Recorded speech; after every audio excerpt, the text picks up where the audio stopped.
mensaje que nuestro Señor Jesucristo mandó ahí a 7 iglesias en Asia, 7 iglesias que estaban en Turquía, ¿sí? Casi todas ellas al día de hoy, a veces las ciudades ya ni siquiera existen. Una de las ciudades que sí existen ahí en Turquía es Esmirna, ¿sí? La iglesia sufriente.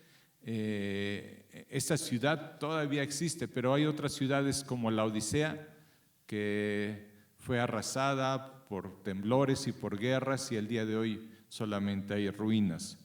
Pero vamos a tomar este mensaje que nos da el Señor Jesús a esta iglesia, y reitero, para algunos piensan que la iglesia de Laodicea ejemplifica mucho la última iglesia antes que venga nuestro Señor Jesucristo. Y es algo muy fuerte porque es la iglesia más decadente de las 7. ¿Sí? Voy a leer el pasaje, Apocalipsis 3:14. Y escribe al ángel de la iglesia en Laodicea: he aquí el Amén, el testigo fiel y verdadero, el principio de la creación de Dios, dice esto: yo conozco tus obras, que ni eres frío ni caliente. Ojalá fueses frío o caliente, pero por cuanto eres tibio y no frío ni caliente, te vomitaré de mi boca. Porque tú dices: yo soy rico y me he enriquecido, y de ninguna cosa tengo necesidad, y no sabes que tú eres un desventurado, miserable, pobre, ciego y desnudo. Por tanto, yo te aconsejo que de mí compres oro refinado en fuego, para que seas rico, y vestiduras blancas para vestirte, y que no se descubra la vergüenza de tu desnudez, y unge tus ojos con colirio para que veas. Yo reprendo y castigo a todos los que amo. Sé pues celoso y arrepiéntete. He aquí yo estoy a la puerta y llamo. Si alguno oye mi voz y abre la puerta, entraré a él y cenaré con él y él conmigo. Al que venciere, le daré que se siente conmigo en mi trono, así como yo he vencido y me he sentado con mi Padre en su trono. El que tiene oído, oiga lo que el Espíritu dice a las iglesias. Amado Dios, gracias, Señor, porque usted ama a su iglesia, porque siempre hay un mensaje para su iglesia de parte de usted hacia nuestras vidas. Y, Señor, una vez más queremos rogar, como lo enseña su palabra, que nos ayude a tener oídos para oír lo que usted nos quiere decir como su iglesia.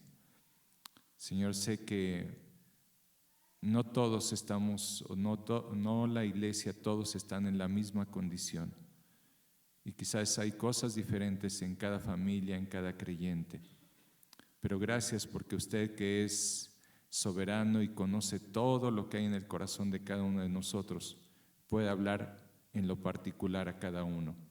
Y pido, mi Dios, ayúdenos a tener oídos para escuchar lo que usted nos quiere hablar a cada uno de los que estamos en este lugar. Rogamos que su Santo Espíritu nos lleve a conocer toda su verdad y nos lleve, Señor, a reconocer si hay pecado en nuestras vidas. Se lo pedimos, Dios, en su nombre, Cristo Jesús. Amén. Recordamos un poquito el contexto. La iglesia de Laodicea económicamente era una iglesia muy próspera, tenía muy buenas finanzas la ciudad, tenían bancos, tenían empresas textiles, criaban ovejas negras y era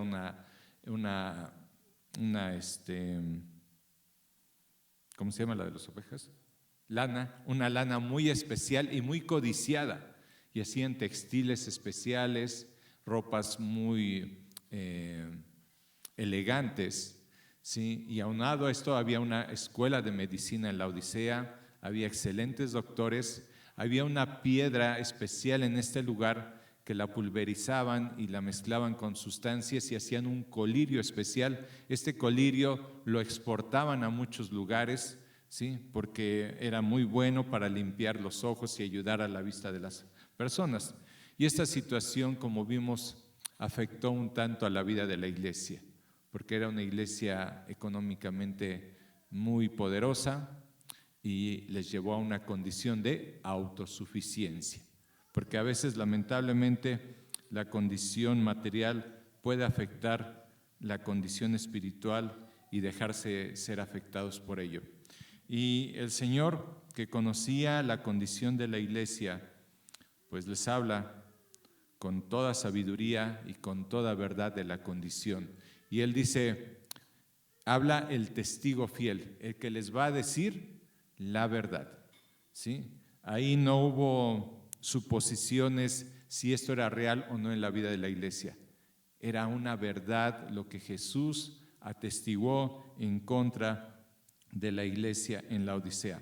Ahora, vemos en el verso 15, hermanos, que nuestro Señor Jesús les dice a estos creyentes: yo conozco tus obras, que ni eres frío ni caliente. Ojalá fueses frío o caliente, pero por cuanto eres tibio y no frío ni caliente, te vomitaré de mi boca. ¿Cuántos tipos de personas vemos aquí en este pasaje, hermanos? 3. Y no sé si identificamos cuando se refiere y les dice el Señor, no eres frío ni caliente.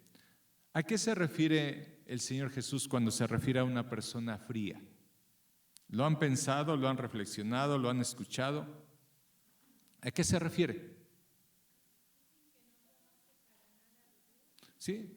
Gente que no conoce de Cristo, que si han escuchado el Evangelio sencillamente han dicho, no me interesa.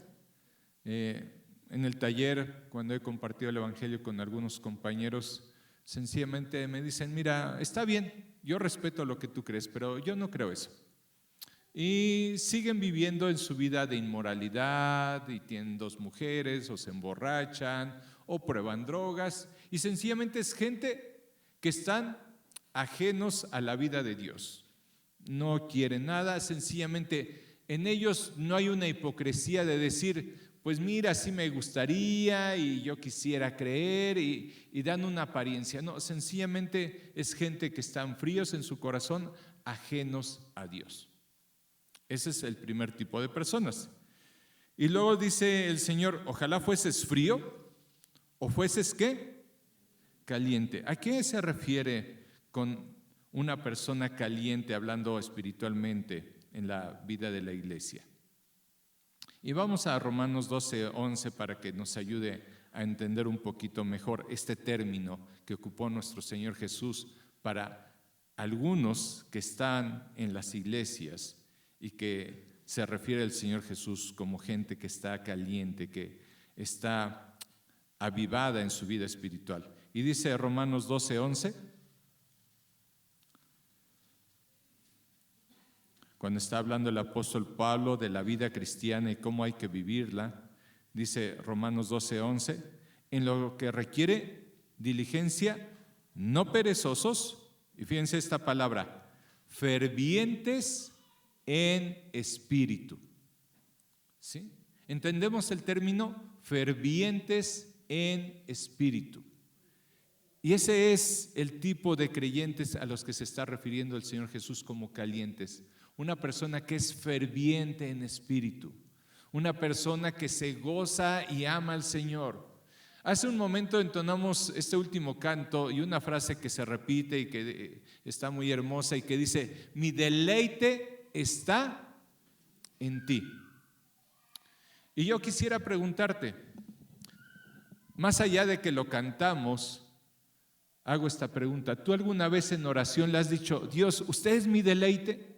¿Usted es lo que llena mi vida? ¿Usted es mi gozo? Saben que el corazón humano siempre está en busca de algo que llene su vida. Y a veces el corazón humano busca a través de las cosas materiales. ¿Sí? Y hay gente que se esfuerza por lograr y tener y poseer más y piensan que con eso su corazón se sentirá bien, pero prosperan y crecen materialmente y se dan cuenta que los corazones siguen teniendo un vacío. Hay algunos que tienen el complejo, o algunos o algunas que tienen el complejo de la mujer samaritana. ¿Cuál era el problema de la mujer samaritana? ¿Qué es lo que le dijo el Señor Jesús? Vimos la lectura hace un momento. Le dice el Señor Jesús: porque 5 maridos has tenido y el que ahora tienes no es tu marido. Y hay gente que piensa que a través de un esposo, de una esposa, de una pareja, va a llenar su vida y se va a sentir bien. ¿Y qué pasó con la mujer samaritana? Quizás el primero dijo: este está guapo, yo creo que si me caso con él, voy a ser feliz. ¿Y porque te cases con un guapo eres feliz? ¿Esposas? Bueno, hay excepciones, mi esposa sí. No, porque se quita eso. Sí, ya no sale la papadita, la barriguita, etcétera, ¿no? Y quizás se volvió a casar la mujer samaritana y dijo: bueno, este no está rico, pero es bien trabajador, quizás con este voy a ser feliz. Porque sea muy trabajador tu esposo o tu esposa, ¿eso garantiza felicidad en el matrimonio o con la pareja? No. Y entonces dijo la mujer samaritana: bueno, no, entonces ni que sea trabajador, ni que sea guapo, ¿sí? Que tenga buenos sentimientos, que me lleve flores. Y tenía buenos sentimientos y la veía atractiva, pero un día vio a otra más atractiva y entonces las flores se las llevó a otra. Y dijo: no. Y así buscó. ¿Por qué la mujer samaritana ya llevaba el sexto? Porque el corazón del ser humano siempre busca algo con que satisfacerse. Y pensaba que a través de una relación con alguien iba a llenar su corazón. Y se dio cuenta que no. Entonces te das cuenta que no es ni los bienes materiales. Te das cuenta que no es la otra persona. ¿Sí? Hay gente que entonces dice: bueno, quizás en la bebida, ¿sí? Voy a estar contento un rato y me sentiré bien. Y cuando se te pasa el efecto del alcohol, te despiertas y no sabes qué tonterías hiciste, a quién le pegaste, con quién te endeudaste, y te das cuenta que tampoco. Entonces, una persona ferviente no es la que está buscando en el mundo. Y decía el hermano Abel: a lo mejor dices: bueno, si tengo la ciudadanía americana, seré feliz. Mi deleite será ser americano. Y conocemos personas que tienen la ciudadanía y que tienen la condición económica y que tienen la buena casa y tampoco tienen un deleite en su vida. Sus vidas están vacías y huecas. Dice aquí que hay creyentes que son fervientes en espíritu, que han entendido que solamente Dios llena el corazón del ser humano, que pueden expresar a través de sus cánticos su amor y su devoción, que toman tiempos especiales en los cuales se apartan para orar y decir: Dios, le necesito que llene usted mi vida, necesito que llene mi corazón. Gracias, Señor, porque usted es mi Salvador, gracias porque me amó. Sí. Ayer le decía a mi esposa, estaba platicando con un joven y me daba mucha lástima. Estaba batallando mucho, ha habido separación, hubo infidelidad. Y él me dice: pero voy a trabajar y voy a obtener esto y voy a lograr esto. ¿Y tú crees que con eso vas a llenar tu vida? Busca primeramente el reino de Dios, busca primeramente a Jesús, deja que Él llene tu vida y las demás cosas vendrán por añadidura. Una persona ferviente en espíritu ha entendido que Cristo es el que llena todas las áreas de tu vida. Y el Señor dice: ojalá fueses frío. Mejor una persona ajena, que andas viviendo en pecado, que no conoces de Jesucristo. O ojalá fueses una persona ferviente, que amas y tienes devoción por Dios y le cantas y todavía te conmueves por recordar que Cristo pagó por tus pecados. Y dice: ojalá fueses uno de estos dos extremos. Pero, ¿cuál es la descripción de la iglesia en la Odisea? eres tibio. ¿Cómo aplica y cómo lo entendemos? Veamos un pasaje que nos ayude un poquito a entender mejor. Lucas capítulo 18. Y recuerden algo importante de la iglesia que el Señor Jesús le dice a esta iglesia. Le dice, pero tú dices, la iglesia tenía un concepto de sí mismo.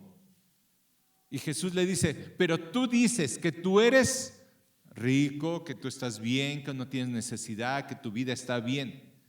Esta iglesia tenía un concepto de sí misma. Y miren este pasaje en Lucas 18, 9 al 12.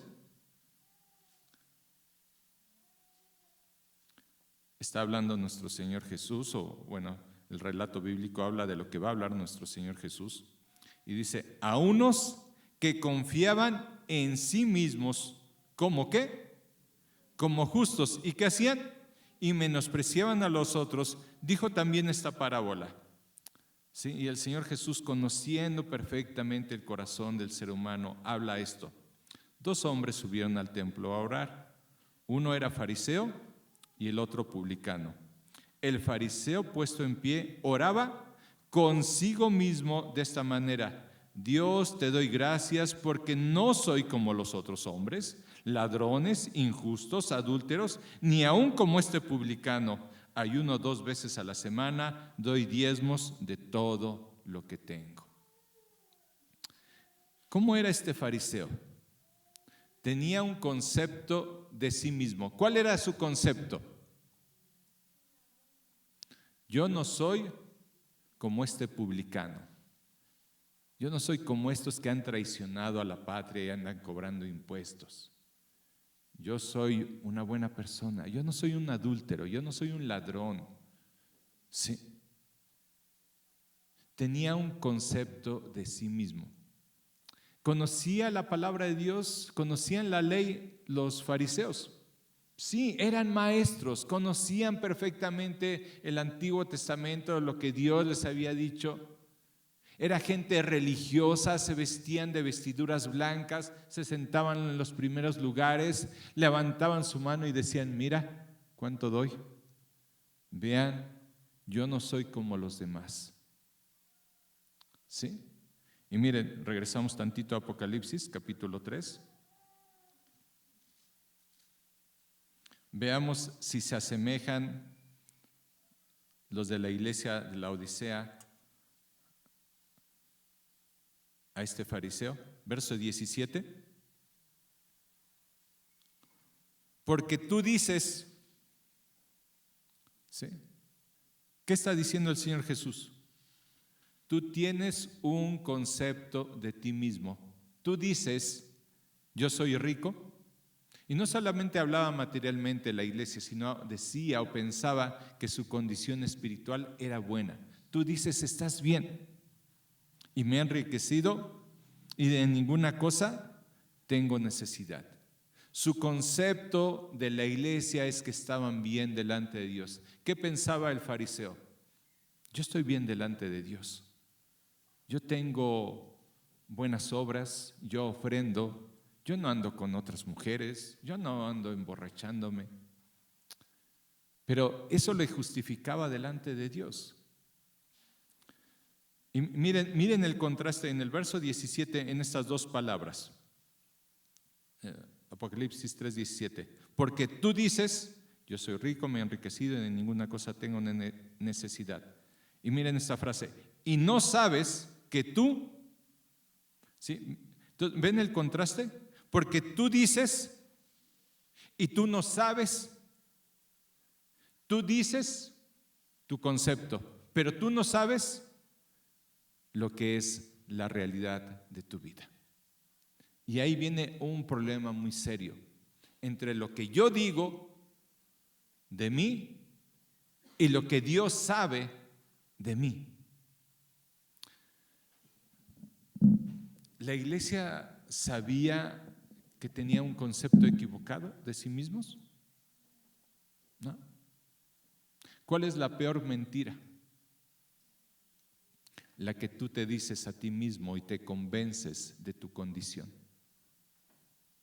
A veces podemos decir, tenemos buena doctrina, ¿no?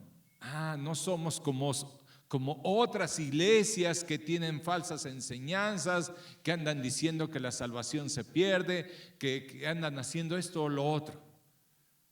Y podemos tener cierto orgullo y decir, aquí enseñamos la doctrina de una forma correcta. Y te puede crear cierto orgullo, ¿no?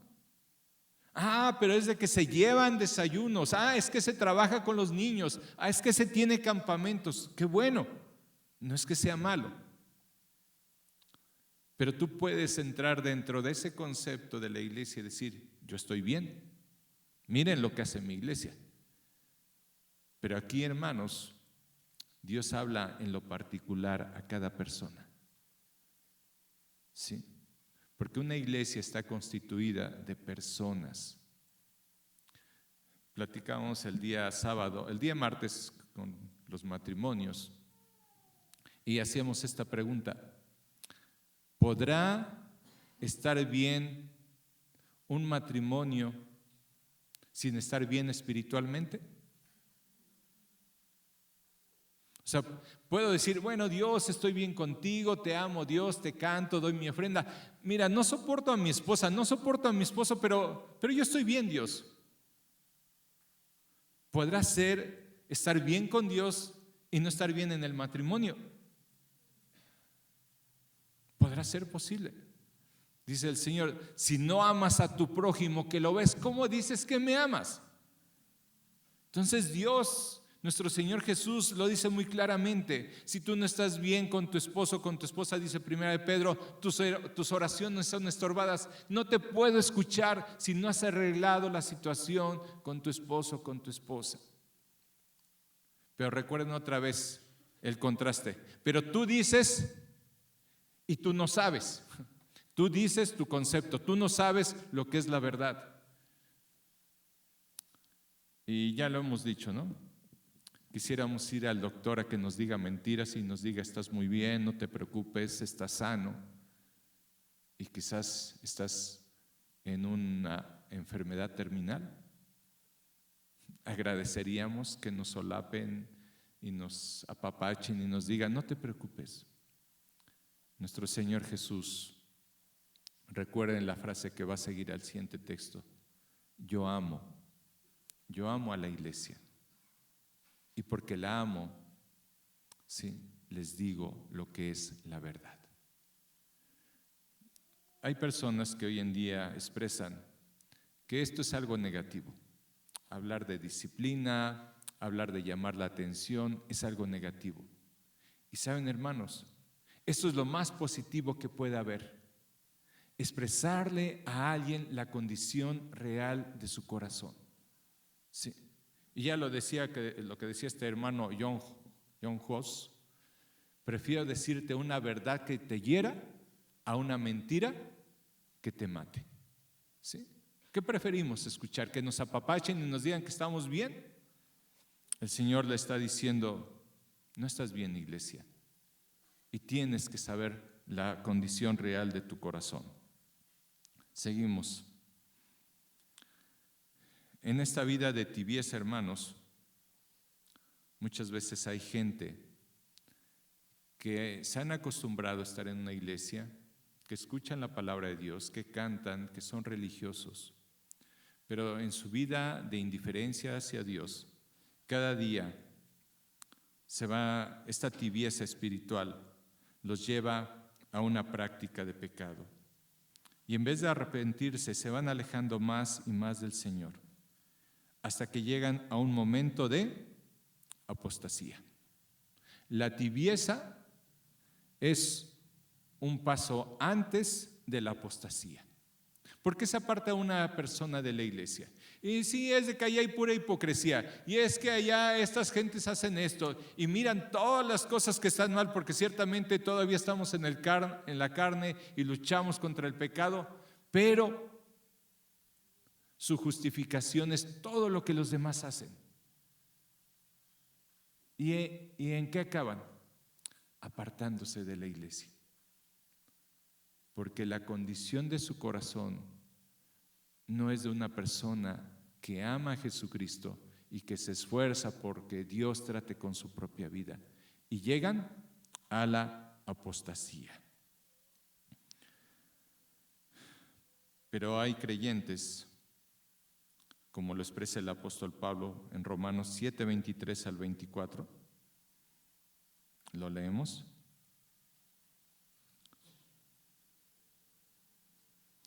Que entienden la lucha que hay en su vida como cristianos, que saben las dificultades. Y miren lo que Pablo expresaba de sí mismo en la lucha espiritual que tenía en su vida. Romanos 7, 23 y 24. Pero veo otra ley en mis miembros que se rebela contra la ley de mi mente, lo que yo sé, y me lleva cautivo a la ley del pecado que está en mis miembros. Y miren lo que expresa Pablo en el 24. Miserable de mí, ¿quién me librará de este cuerpo de muerte? ¿Saben que una persona ferviente en espíritu se da cuenta de la lucha tan terrible contra el pecado? ¿Cierto o no, hermano? Si es tu caso o tu caso, hermana, que cuando tú anhelas más la santidad, te das cuenta de lo miserable que es tu vida y te das cuenta de cómo luchas cada día contra tus pensamientos, contra la intención de tu corazón, contra lo que tú ves, contra la actitud contra tu prójimo, las palabras que de momento expresas en una forma agresiva. Pablo, siendo el apóstol Pablo, ese hombre que pudo ver la gloria de Dios en el tercer cielo, que experimentó de parte del Señor Jesús el que le hablara y le enseñara como discípulo, este hombre tenía la misma lucha que tú y que yo. ¿Y cuál era su experiencia? ¿Cómo decía de sí mismo? Soy rico, de nada tengo necesidad, mi vida está espiritual, está bien, soy mejor que los demás. Ay, esos hermanos de Corintio tan carnales. ¿Cuál es la convicción de un creyente ferviente que está buscando a Dios en santidad? Miserable de mí. ¿Cómo es posible? Tan fácil es pecar, batallar con los pensamientos de nuestra mente. Sí. Pero él le expresa en el verso 25, ¿alguien que lo pueda leer? ¿Qué dice?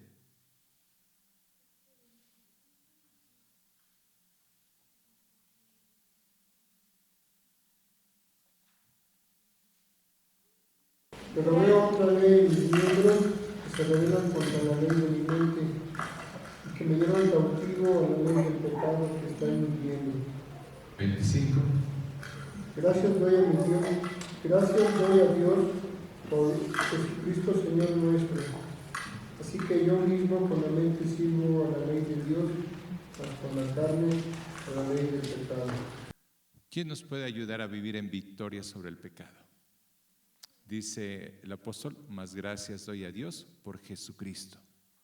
Sí, hermano, hermana, Jesucristo realmente te puede ayudar a vivir en victoria, en tu matrimonio, en tu familia, en el trabajo, en la vida de iglesia. Pero si tu vida es tibia, si tu vida ya es indiferente a las cosas espirituales, si dices eso ya lo sé, ya lo he escuchado, ya me lo han predicado, si ya solamente hay una monotonía en tu vida y no hay un fervor en el cual doblas tus rodillas y a veces clamas, Dios, cambia mi corazón, ayúdame a perdonar a esta persona, ayúdame a amar. Dios, yo no quiero vivir una vida indiferente. Platicamos con los matrimonios, hermanos, quizás la vida matrimonial no está bien. ¿Quieres morirte amargado por tu matrimonio? Porque no tienes la capacidad de amar al esposo o a la esposa. ¿Sí? Y una prueba muy genuina de nuestra vida espiritual es cómo está tu matrimonio, para los que estamos casados. ¿Sí? Una prueba muy genuina de tu vida espiritual. Examina tu vida matrimonial y eso es un reflejo muy cercano a lo que es tu vida espiritual. Porque si hay armonía, si ha habido perdón, si hay comunión con el esposo, con la esposa, si pueden buscar de Dios, sí.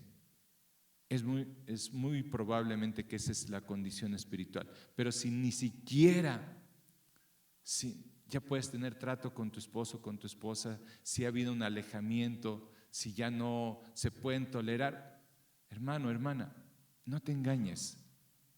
El Señor está diciendo, examina tu corazón, en qué condición está. Y miren lo que el Señor les dice a esta iglesia, que eran tibios, y después los describe en específico. Vamos otra vez a Apocalipsis capítulo 3.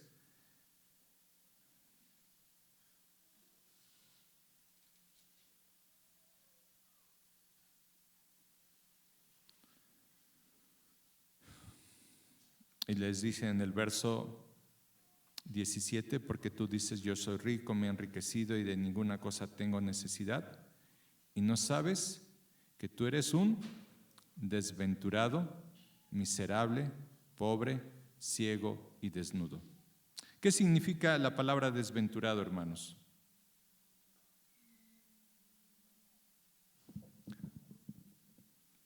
¿Cómo? Sin propósito. Dice, según la traducción, uno que está padeciendo una desgracia. Un desventurado es uno que está padeciendo una desgracia, y después le ponen sinónimo, un desgraciado. Es una persona que está padeciendo una desgracia. Pero ellos, ¿cómo se sentían? ¿Ellos se sentían en desgracia? No. ¿Saben qué decía Spurgeon sobre esta iglesia? Era una iglesia que estaba muriendo de hambre en su abundancia económica. Era una iglesia que estaba muriendo de hambre en su abundancia. Porque por un lado, su condición económica que les llevaba al orgullo, a la autosuficiencia, no les hacía reconocer que estaban en una desgracia espiritual. ¿Cuál era esa desgracia espiritual? No tenían comunión con Dios. Sus relaciones interpersonales estaban mal. ¿Saben qué era lo que sostenía la vida de la iglesia en la Odisea? Sus negocios. ¿Sí? Tenían negocios unos con los otros. Habían emprendido empresas. Estaban teniendo ahí a los borreguitos y estaban teniendo la lana y haciendo prendas. Estaban haciendo negocios. Estaban invirtiendo en la escuela de medicina. Lo que sostenía la vida de la iglesia eran sus relaciones comerciales, no su relación espiritual. Y el Señor les dice, ustedes son unos desventurados, están padeciendo una desgracia. Son unos miserables. ¿Qué significa la palabra miserable, hermanos? Dignos de lástima. ¿Sí? Y ellos se sentían tan bien, y les está diciendo el Señor, ¿no saben que ustedes son dignos de lástima? ¿No sabes que así está tu vida delante de mí? ¿Y qué más les añade el Señor? Pobres, ciegos, no perciben la realidad de sus vidas.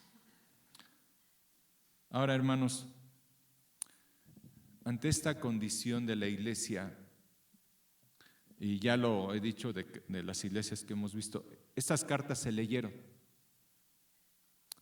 Y llegó un momento en que alguien llegó a la iglesia de la Odisea y se leyó esta carta. ¿Qué reacción creen que hayan tenido?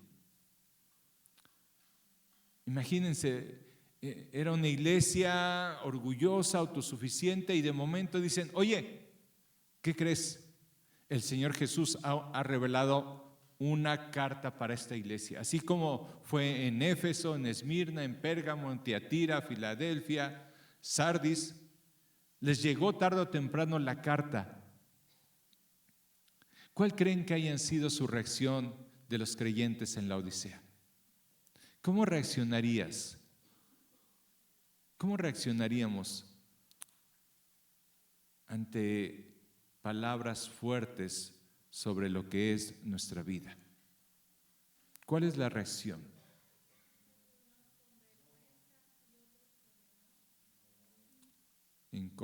Incómodos, algunos con vergüenza, otros con enojo. algunos se desanimaron, algunos quizás se levantaron y dijeron, no, esto no lo mandó Jesús, esto no es cierto. ¿Sí? ¿Qué hacían con los profetas cuando iban y les decía al pueblo de Israel, ¡hey! Ustedes han dejado a Dios, ustedes tienen un corazón idólatra, ustedes han dejado a aquel que los libertó de la esclavitud, ustedes han hecho. ¿Qué hacían con los profetas, hermanos? Los apedreaban. ¿Por qué? Porque te duele al oído que puedan definir tu condición y que tú tienes otro concepto en tu mente y digas, eso no es cierto, yo no soy esa persona. Pero el Señor, por amor, les mandó a decir la condición en la cual estaban. Y sigue diciendo el pasaje bíblico, verso 17, les da su descripción. Y dice el verso 18, por tanto, miren las palabras de cariño de nuestro Señor Jesús. Por tanto, yo te aconsejo. Sí. ¿Cómo es el amor del Salvador que teniendo la autoridad de mandar y decir, yo te mando y te indico, ¿qué es lo que nos dice el Señor? Yo te aconsejo. Sí. Primero les da el diagnóstico. Tu diagnóstico, estás mal, iglesia. ¿Sí? Estás a punto de morir, estás en una condición terrible, ya les dio el diagnóstico y ahora ¿qué les va a dar, hermanos? La solución. Bien pudiera ser cuando a veces estás en un problema con alguna persona y como dice, les dices sus verdades y le dices en qué condición están, solamente lo dices, los hieres y los dejas ahí. Pero ¿cuál es el corazón del Señor hacia su iglesia? Yo te aconsejo. ¿Cuál es el consejo? ¿Cuál es el remedio para esta condición de tibieza de esta iglesia que le causaba náuseas a nuestro Señor Jesucristo?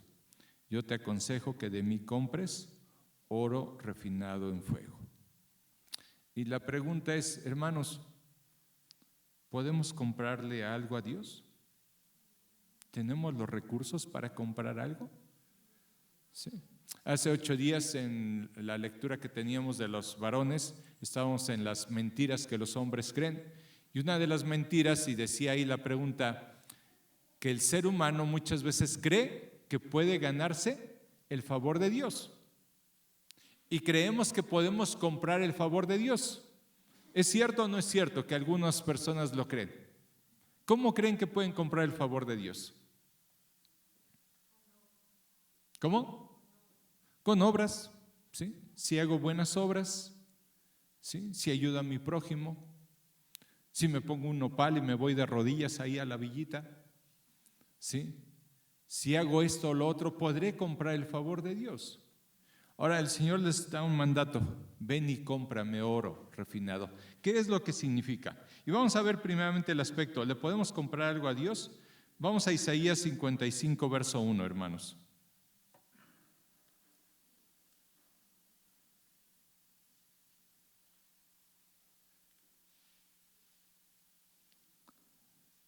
Dice así, Isaías 55, 1, a todos los sedientos, venid a las aguas, y a los que no tienen dinero, venid, comprad y comed, venid, comprad sin dinero y sin precio vino y leche.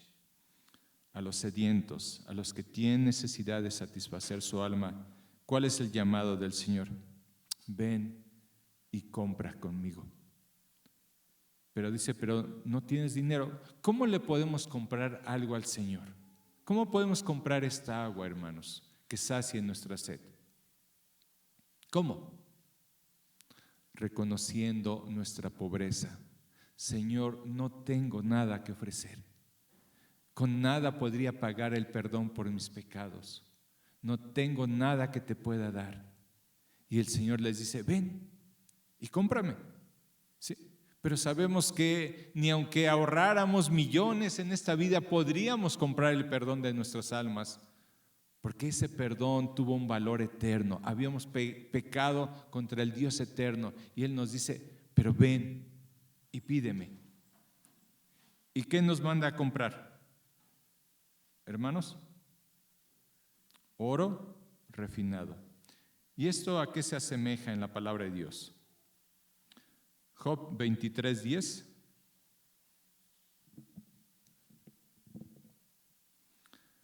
La solución para la iglesia de la Odisea, Dios les da el consejo y con mucho amor les dice cómo pueden ellos salir de esa tibieza espiritual. Y dice así, Job 23:10, mas Él conoce mi camino, me probará y saldré como oro. ¿Qué había salido como oro en la vida de Job, hermanos?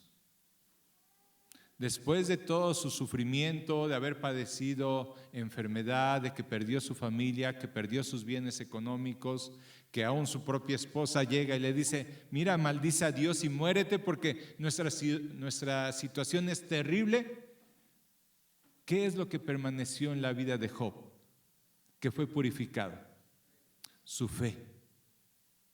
Sí, su fe.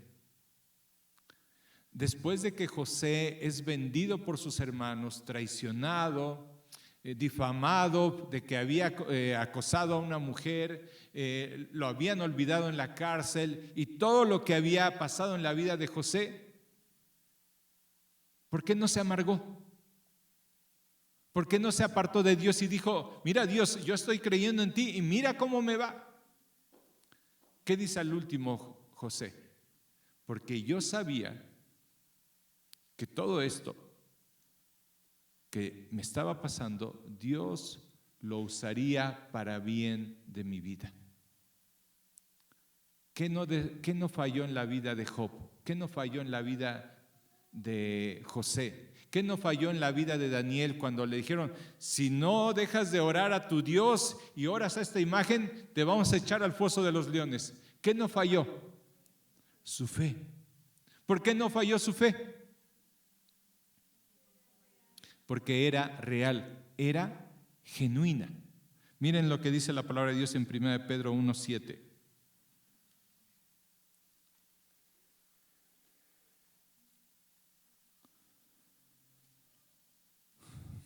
Para que 1 Pedro 1:7, para que sometida a prueba vuestra fe, mucho más preciosa que el oro, el cual, aunque perecedero, se prueba con fuego, sea hallado en alabanza, gloria y honra cuando sea manifestado Jesucristo. Esta es un oro refinado. ¿Cuál es un oro refinado? Una fe que es puesta a prueba. ¿Sí? ¿Ha sido puesta a prueba nuestra fe, hermanos? Visitábamos a Maguitos el domingo y después de la cirugía, y nos anima la hermana Maguitos porque aunque había dolor y había dificultad, siempre tiene una expresión de gratitud hacia Dios. ¿Y saben qué prueba eso? Una fe que está confiando en Dios en medio de las pruebas. ¿Cómo se sabe que tu fe es genuina o no? En las pruebas. ¿Sí?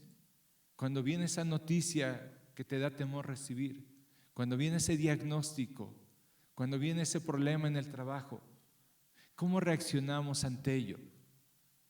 Y aquí dice que nuestra fe es puesta a prueba. ¿Qué es lo que les está diciendo a los de la Odisea?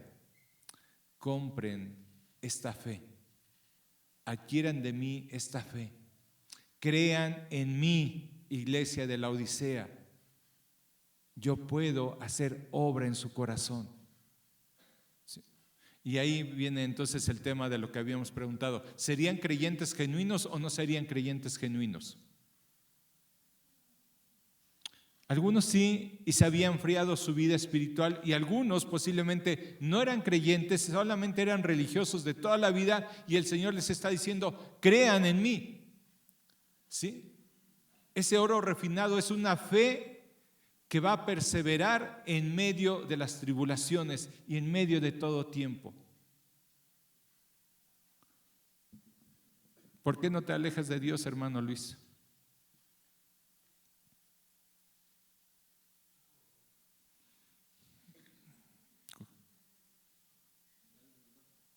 A ver, ¿quién quiere contestar? Hermano Luis Grande. ¿Sí?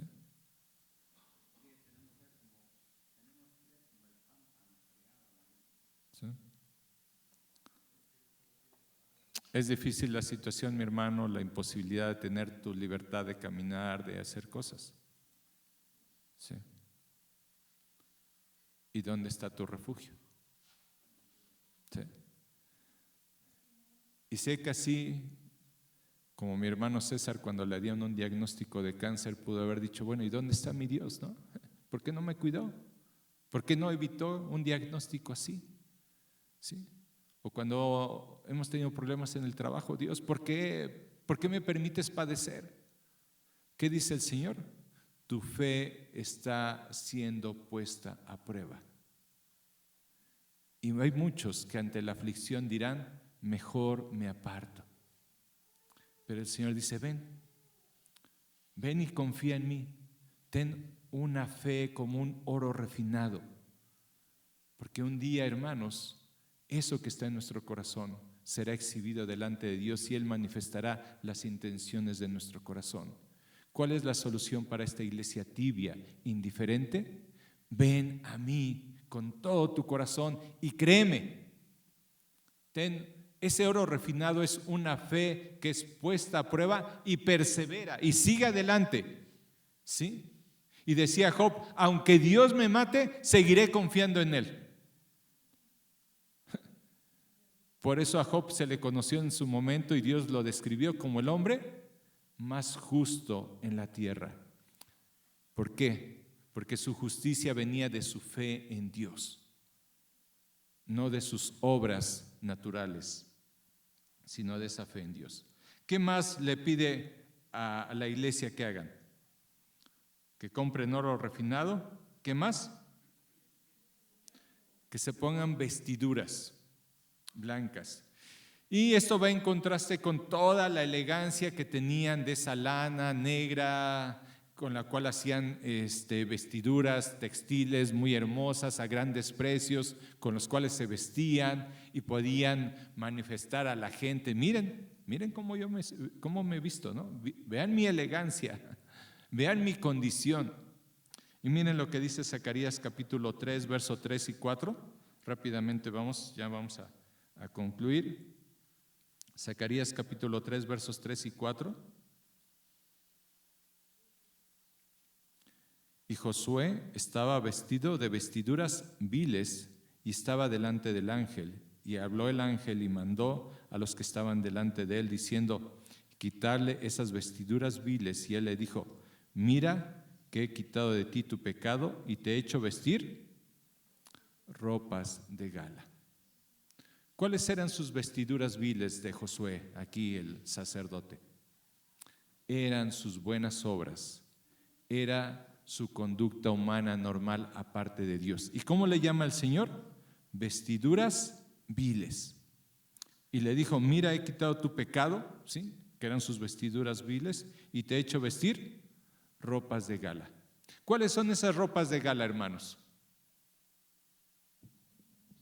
¿Cuáles son esas ropas de gala?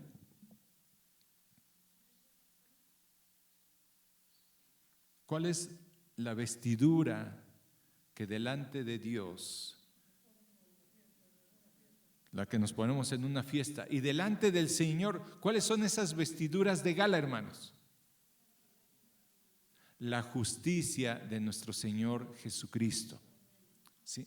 La justicia de nuestro Señor Jesucristo. O sea, ten fe, iglesia de la Odisea, cree en mí, está hablando el Señor Jesús, y ahora ponte mi justicia, vístete de mi ropaje, que es mi justicia. Dice que ahí en la cruz, ¿recuerdan la doble imputación? Mis pecados fueron puestos en Cristo y la justicia de Cristo fue puesta en nuestra vida. Y es lo que necesitaba la iglesia. Y por último, ¿qué más?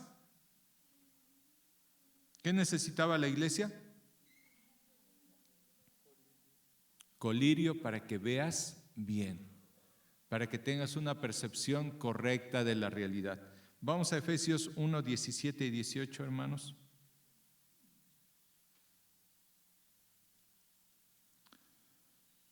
Dice así: para que el Dios de nuestro Señor Jesucristo, el Padre de gloria, os dé espíritu de sabiduría y de revelación en el conocimiento de Él, alumbrando los ojos de vuestro entendimiento, para que sepáis cuál es la esperanza a que Él os ha llamado y cuáles las riquezas de la gloria de su herencia en los santos.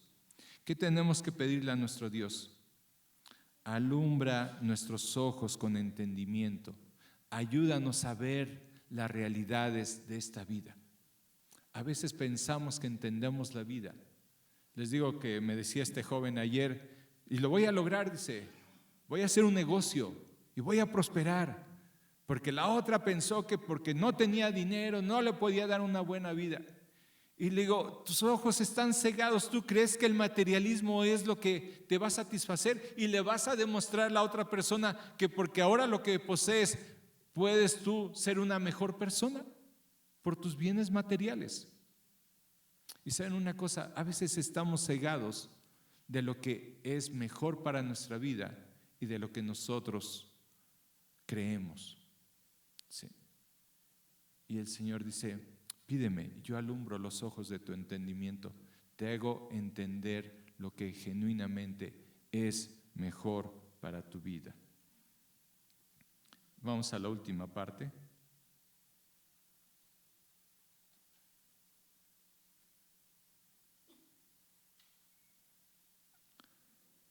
Verso 19. Yo reprendo y castigo a todos los que amo. ¿Qué concepto tienes de la disciplina en tu vida, hermano?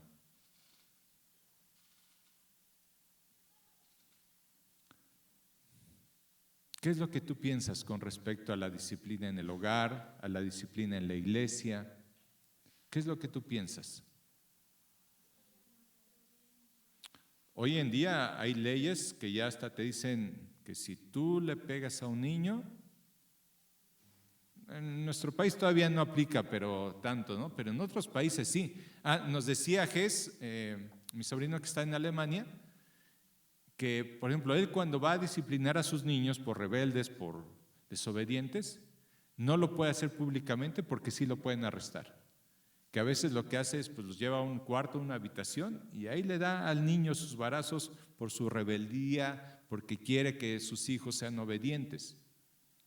Y el concepto hoy en el mundo es que la disciplina es algo pasado de moda, que no sirve.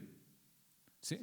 Y cuando pienso en mi niñez, que mi hermano mayor me pegó mucho, él no sabía disciplinar, pero me quedé pensando una cosa, porque me llegó si tenía mi resortera, llegaba y me pegaba, vétete chamaco y no estés rompiendo tus pantalones, y luego andaba con mis amiguitos de vago y así cosas.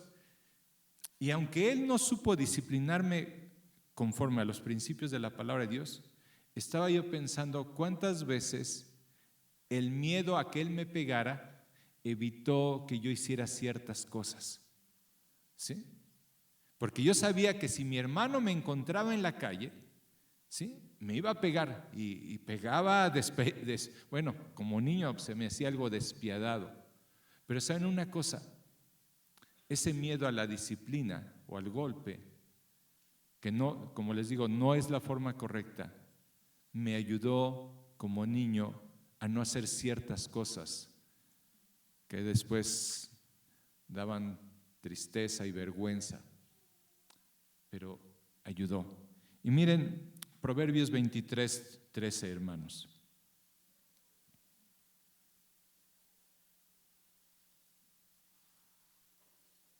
Y este está en una versión un poquito más antigua. Bueno, lo voy a leer en esta versión y yo creo que lo ponen en el texto en la pantalla. Dice Proverbios 23:13: no rehuses la corrección del muchacho, porque si lo hieres con vara, no morirá. Verso 14, tú lo herirás con vara y librarás su alma del infierno.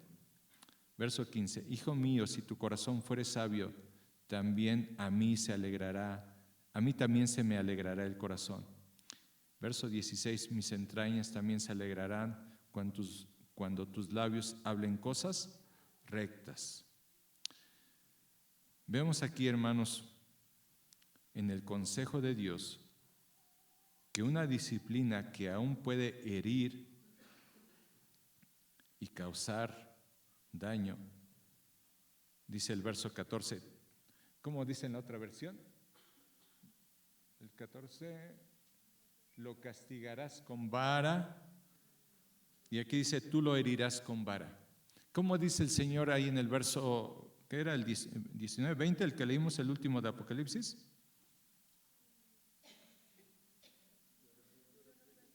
Yo reprendo y castigo. Habla de un proceso. Primero nos reprende, nos dice nuestra condición. Y estaba leyendo que la palabra castigo habla de lastimar. Y diríamos, ¿es falta de amor que tú lastimes a un hijo para evitarlo que muera? Para evitar que caiga en desobediencia y al rato, ¿cuántos hijos han muerto por falta de disciplina? ¿Qué está haciendo Dios con sus hijos? Él disciplina, Él castiga. Y Él nos habla a través de su palabra y nos enseña a través de predicaciones. Y viene un hermano y nos amonesta y nos dice, hey, ¿cómo está tu vida? Tiene muchas formas en que Dios va hablando, pero hay un progreso. Y al último, ¿qué hace el Señor? Viene un quebrantamiento a nuestra vida, porque Él quiere que nos arrepintamos. Y dice primera de Corintios capítulo 11, hermanos, este pasaje que ya lo hemos citado muchas veces, primera de Corintios capítulo 11,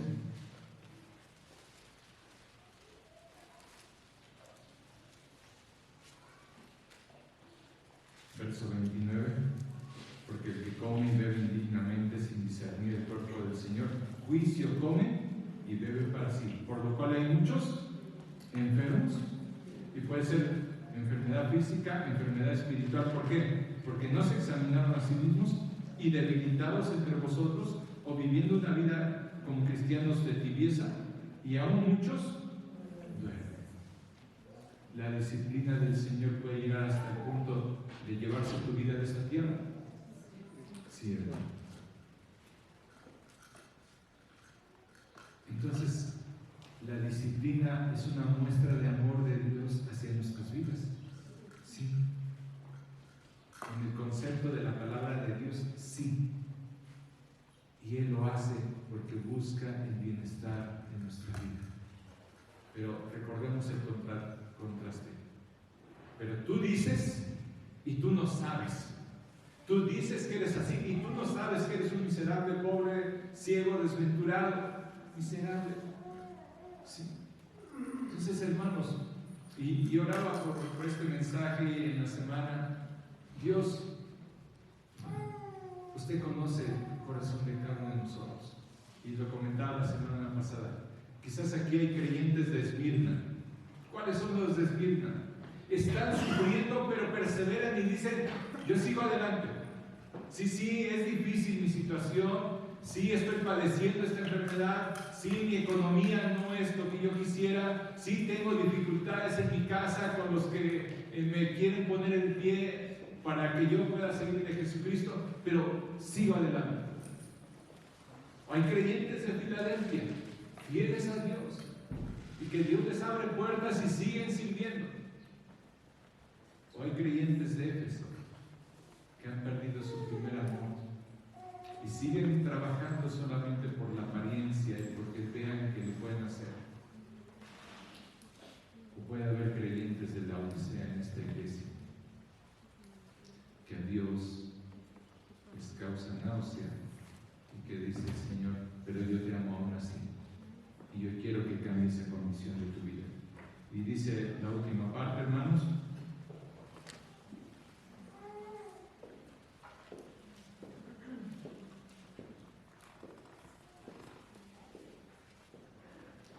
yo reprendo y castigo a todos los que amo, sé pues celoso. ¿Qué es lo que Dios pide para la iglesia? Arrepiéntete. Arrepiéntete. Verso 20. Era tan triste pensar que Jesucristo, el dueño de la iglesia, ¿a dónde se encontraba en esta iglesia? ¿A dónde estaba? Afuera de la iglesia. Y le dice a la iglesia, yo estoy a la puerta. Iglesia de la Odisea, yo quiero tener comunión con ustedes. Yo quiero que ustedes tengan una fe viva. Yo quiero que ustedes tengan una relación cercana conmigo. Yo quiero que de veras canten que su deleite soy yo y lo experimenten en su vida. Tengan una vida ardiente, ferviente en el Señor. Yo estoy a la puerta. A diferencia de la iglesia de Filadelfia que les dice, yo les he abierto una puerta grande, sirvan, sigan hablando el Evangelio. Aquí les dice, yo estoy fuera de la iglesia. Estoy a la puerta. Qué terrible es que en una iglesia, en vez de que el Señor Jesucristo esté actuando en nuestras vidas, Él diga, yo estoy viendo desde fuera iglesia. Y si ustedes me abren la puerta, sí, voy a tener comunión con ustedes. Y abrir la puerta es tener una fe viva, limpiar nuestros ojos y mirar las cosas espirituales y tener una vestidura de las obras de Jesucristo en nosotros. Eso es lo que quiere el Señor para nuestra vida. Volví a leer en los comentarios que estaba leyendo y decía, estadísticas de Estados Unidos, 4,000 iglesias en Estados Unidos, 4,000 iglesias evangélicas se cierran cada año. Y según el hermano C.T. Stone, él considera que ni el 25% de los creyentes en las iglesias americanas, que puede repercutir a nuestra vida mexicana, no son creyentes. Que hay mucha gente en las iglesias cristianas que no son creyentes genuinos, que es gente como el fariseo que se dice a sí mismo, estoy bien, como gente de la Odisea que están en una condición de tibieza espiritual y no están fervientes en su vida. Y dice el Señor, yo estoy a la puerta y llamo. Y si alguno abre la puerta, y algo que entendían en el Medio Oriente era la hospitalidad. Si era la gente del Medio Oriente famosa, era por la hospitalidad, porque veían a la gente que llegaba y los pasaban y los sentaban y les servían alimentos y tenían amistad y comunión. Entonces ellos sabían lo que Jesús les está diciendo. Yo quiero tener una comunión íntima contigo. Y te pregunto, amigo, hermano, ¿tú experimentas esa comunión íntima con el Señor? Pues el Señor está a la puerta y te dice, quiero tener esa relación cercana contigo. ¿Qué necesitamos? Jesucristo te necesita. ¿Qué nos dijo el Señor? Arrepiéntete. Señor, perdóname por la indiferencia de mi corazón, perdóname porque no he perdonado a mi prójimo, perdóname por la dureza que hay en mi vida ante las cosas espirituales. Cambia